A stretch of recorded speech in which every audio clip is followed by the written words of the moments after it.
Achampet area ఆసుపత్రిలో ప్రారంభమైన 3వ విడత మెగా సర్జికల్ క్యాంపు ప్రారంభించిన ప్రముఖ సీనియర్ వైద్యులు అచ్చంపేట ఎమ్మెల్యే డాక్టర్ చిక్కుడు వంశీకృష్ణ మరియు Nagar Kurnool DMHO Ravinayak, superintendent doctor Prabhu, doctor Tarasingh, doctor Pagadala Srinivas, RMO Pradeep Raj, doctor Mahesh. Achampet area హాస్పిటల్లో విజయవంతంగా కొనసాగుతున్న 3వ విడత సర్జికల్ మెగా క్యాంప్ ఒక పెద్ద ఎత్తున పేషెంట్లు, రోగులు హాజరు కావడం జరిగింది. హాస్పిటల్ డాక్టర్లు, స్టాఫ్ నర్స్, పారామెడికల్ సిబ్బంది, థియేటర్ అసిస్టెంట్లు పాల్గొన్నారు.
మేడం ఇక్కడ తీసుకు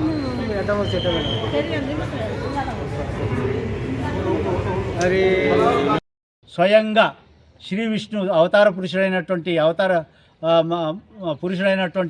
మరి వెంకటేశ్వర స్వామిని ప్రత్యక్షం చేసుకున్నాడు హతిరామ్ బావోజీ బంజారాని. ఆయనకు సంబంధించినటువంటి 500 ఎకరాల భూమి ఈరోజు వందలు వేలాది కోట్ల యొక్క రూపాయల యొక్క భూమి అది. మీ డిమాండ్ ఏంటి సార్? ఇప్పుడు అయితే ఈ భూములన్నింటినీ ఇప్పుడు ఈరోజు బంజారా సమాజం తన ఉనికి కాపాడుకోవడానికి దేశంలోని 150,000 తాండాల్లో నివసిస్తున్నారు.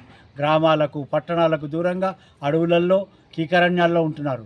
అదే రకంగా ఎప్పుడైతే వీరు ఎడ్ల బండ్ల మీద నిత్యావసర వస్తువులు ఇచ్చేవారో ఆ సందర్భంలో ఆ బండ్లు నడిచినటువంటి మార్గాలే ఈరోజు రైల్వే లైన్లు వేయడం జరిగింది. అదే రకంగా ఆ మార్గాలే ఈరోజు మరి నేషనల్ హైవేస్గా ఈరోజు వేసుకోవడం జరిగింది. అయితే ఇప్పుడు మా డిమాండ్ ఏమంటే, ఇప్పుడు బంజారాలు ఇప్పుడు ఎందుకు డిమాండ్ చేస్తున్నామంటే, ఈ మధ్యలో ప్రధాని మోదీ గారు బంజారాల గురించి ఎన్నో విషయాలు చెప్తున్నారు. బంజారాలు చాలా సాక్రిఫైస్ చేసినారు, చాలా మరి కష్టపడ్డారు, ఇది కష్టపడే జాతి, ఈ జాతికి మనం మేలు చేయాలని చెప్పేసి మరి పౌరాదేవి మహారాష్ట్రలో 700 కోట్లతో నగారా మందిరం మ్యూజియాన్ని కూడా ప్రారంభించారు మోదీ గారు.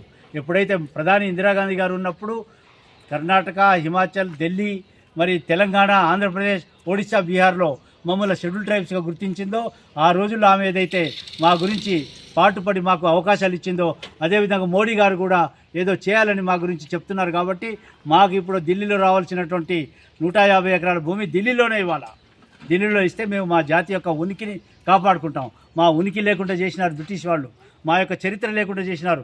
సో ఆ చరిత్రను తిరిగి రాయడానికి ఈరోజు మేము అఖిల భారత బంజారా మహాసంఘ్ సేవా సంఘ్ పేరుతో మేము కార్యక్రమాలు ప్రారంభించినాం. రేపు ఆగస్టు 15వ తేదీన ఢిల్లీలో నగారా మోగించబోతున్నాం.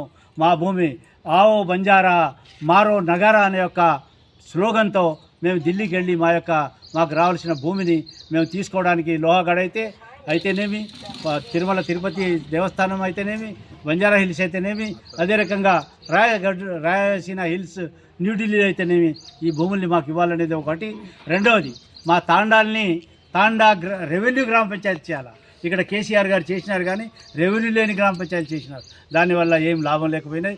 మా వాళ్ళు సర్పంచ్లకు కొట్లాడుకొని ఉన్న పైసలు, భూములు అమ్ముకొని ఈరోజు రోడ్డు మీద వచ్చినారు. అయితే వాటిని రెవెన్యూ గ్రామ పంచాయతీలకు చేయాలంటున్నాము. రెవెన్యూ గ్రామ పంచాయతీ చేస్తే వాటికి కొన్ని మినిమం ఫెసిలిటీస్, కనీస సౌకర్యాలు జనాలను బట్టి చేస్తారు కదా సార్. జనాల బాధ్యత బట్టి చేస్తారు. మూడవది, ఈరోజు మా యొక్క ఏమన్నారు, జనాల పాతికని బట్టి చేస్తారు కదా సార్ గ్రామ పంచాయతీ. తండాల గ్రామ పంచాయతీ కాదు, రెవెన్యూ తాండా పంచాయతీ. అది చేయడం వల్ల వాళ్ళకి అధికారాలు వస్తాయి, నిధులు వస్తాయి, ప్లాన్లో, ప్రోగ్రాంలో వస్తారు. కాబట్టి వెంటనే 150,000 తాండాలని గ్రామ పంచాయతీ ప్రకటించాలి. మూడో విషయం, మా యొక్క భాష లంబాడి